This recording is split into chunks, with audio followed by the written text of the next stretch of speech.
سلام بر همکاران راننده کامیون و دوستان این اولین فیلم این کانالمونه. بعد میخوام یکی از مشکلات رانندگان بگم. ببین کامیون خودم و اینم چند تا اینم هست، اونورم هست، اومدیم اشتهار بار بزنیم. متاسفانه تعداد کارگر اضافه نمی کنن که همه شرکت اکثر اینجوریه، زود بارگیری کنن یا زود تخلیه کنن.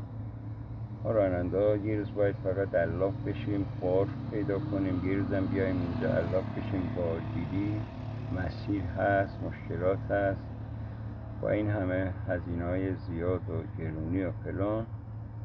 بعد این همه معطلم بشیم برای یه کرایه‌ای که مال پارسال پیارساله، برسه علاف بشیم که یکی از مشکلات رانندگانه.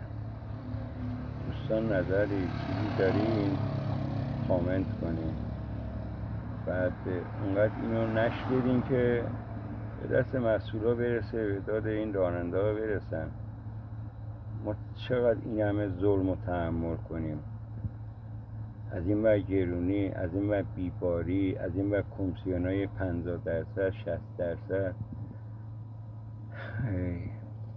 از این ور کرایه های مال پارسال پیارسال، از این ور چند بار من خودم پشتیبانی تراورنت تماس گرفتم، دستشون در نکنه. ما تو هر مکانی هستیم، تو هر شهری هستیم، میتونیم راحت بار پیدا کنیم، ولی متاسفانه نظارت بر کرایه ها نمیشه. کرایه های خیلی خیلی ناچیز اعلام میشه، کرایه های پارسال پیارسال اعلام میشه.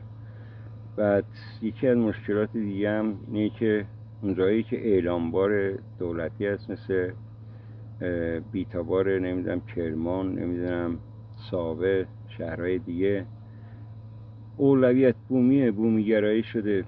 تو نوبت یک باشه، طرف نوبتش 1200 باشه، 1300 باشه، بومی باشه، تو هم رزرو بزن، اونم رزرو بزن، برای اون در میاد.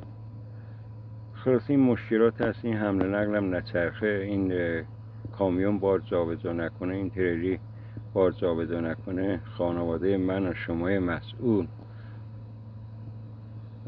بی آذوقه میمونه، مایحتاجش تأمین نمیشه، اقتصاد کشور رو دوش این حمل نقل میچرخه.